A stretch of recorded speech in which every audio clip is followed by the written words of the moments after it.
किसी ने बड़े कमाल की बात कही है कि दूसरों की मदद करने का समय आज की दुनिया में किसी के पास नहीं है, लेकिन दूसरे के काम में अड़ंगा लगाने का समय आज की दुनिया में सबके पास है। नमस्ते दोस्तों, मैं हूं आरजे कार्तिक। एक बड़ी छोटी सी कहानी मुझे याद आती है एक भाई साहब की, जो सब्जी मंडी गए थे फल खरीदने के लिए, और फल वाले की दुकान पर गए तो जाकर के उन्होंने भाव पूछा कि केला क्या भाव है और एप्पल का क्या भाव चल रहा है। तो दुकानदार ने कहा, फल वाले ने, कि भाई साहब केले तो 40 रुपए दर्जन है और सेब का भाव चल रहा है 120 रुपए किलो। उसने जैसे ही बोला तो बोलने लगे कि अरे बहुत महंगा लगा रहे हो, थोड़ा ठीक लगाओ। जो मोल भाव की आदत होती है वो सब चल रहा था। तभी वहां पर एक महिला आती है, फटे से पुराने से कपड़े पहने हुए थे, और जब वो आती हैं और भाव पूछती हैं कि केले किस भाव दिए, एप्पल क्या भाव दिया, सेब का क्या भाव चल रहा है, तो दुकानदार जो था वो अचानक से प्राइस चेंज कर देता है। वो फल वाला कहता है कि मैडम, जो केले का भाव है वो तो चल रहा है 5 रुपए दर्जन और सेब जो है 25 रुपए किलो है, आप ले जाइए। तो जैसे ये बात पहले आए हुए भाई साहब सुनते हैं, उनको बहुत गुस्सा आता है, मन में गालियां देने लगते हैं कि कैसा बदतमीज है, अभी पुलिस को बुलाऊंगा, बताऊंगा किस तरह की धोखाधड़ी कर रहा है ये वो है। महिला आई तो इसने दाम कम कर दिए। बहुत कुछ उनके दिमाग में उल्टा पुल्टा चलने लगा। इधर ये जो महिला आई हुई थी, इन्होंने कहा कि ठीक है भाई साहब, आप हमें 2 दर्जन केले दे दो, 1 किलो सेब दे दो। फल वाले ने फटाफट से तौल दिया फल जो था और दे दिया। और वो महिला वहां से जब जाने लगी तो बड़ी खुश थी, ऊपर वाले को धन्यवाद कर रही थी कि प्रभु आपकी कृपा से आज बच्चे फल खा लेंगे।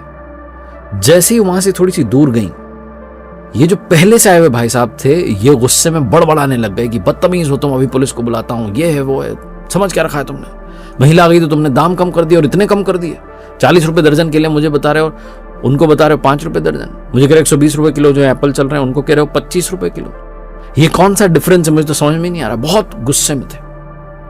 फल वाले ने कहा, भाई साहब मैं हाथ जोड़ के कहता हूं, आप मेरी बात तो सुन लो, पूरी बात तो सुन लो, पूरी बात तो सुन लो। उन्होंने कहा, बता क्या कहना चाह रहा है। फल वाले ने कहा, वो जो महिला भी आके गई ना, उनके पति को मैं जानता हूं। कुछ समय पहले उनका रोड एक्सीडेंट में निधन हो गया, उनकी जान चली गई। इनके घर में 2 छोटे छोटे बच्चे हैं। मैंने कई बार प्रयास किया कि इनकी मदद कर दूं। यहाँ सब्जी मंडी में बहुत लोग जानते हैं, यहाँ पास में ही रहती हैं। बहुत लोगों ने कोशिश की कि इनको थोड़ा पैसा दे दें, इनके बच्चों की शिक्षा का खर्चा उठा लें, लेकिन ये तैयार नहीं है, बहुत खुददार है। लोगों के घरों में जाकर के साफ सफाई का काम करती हैं, झूठे बर्तन मांजती हैं, सफाई करती हैं, सब करती हैं, और अपनी खुददारी से जीवन जीती हैं। तो मुझे जब लगा कि कोई और तरीका ही नहीं है इनकी मदद करने का, तो मैंने सोचा कभी अगर मेरी दुकान पर फल खरीदने आएंगी तो सस्ते दाम में बेचूंगा।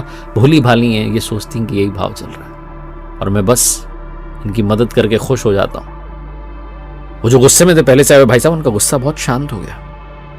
और ये जो फल वाला था, ये कहने लगा कि आप आखिरी बात सुनिए, बहुत दिनों में कभी कभी आती हैं, 20-25 दिन में एक बार, लेकिन याद रखता हूं कि जब भी ये आती हैं मेरी दुकान पर बिक्री बहुत बढ़ जाती है। जिस दिन ये आती है ऐसा लगता है कि ऊपर वाले ने बहुत कृपा कर दी।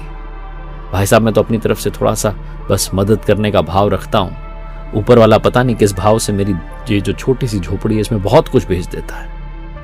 जो गुस्से में थे भाई साहब, उनका गुस्सा शांत हो गया। उन्हें जीवन का सच समझ में आ गया कि जिस दिन आप दूसरे की मदद करने लगेंगे, उस दिन ऊपर वाला अपने आप आपकी मदद करने लगेगा। और मैंने कहीं सुना कि जब आप प्रार्थना करें तो दूसरों के लिए पहले मांगे, अपने लिए सबसे बाद में मांगे।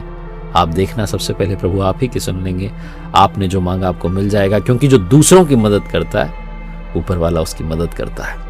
एक बार फिर से वही बात जो अक्सर आपसे कहता हूं, ऊपर वाले के आशीर्वाद अपनी मेहनत और अपनों के प्यार के साथ कर दिखाओ कुछ ऐसा कि दुनिया करना चाहे आपके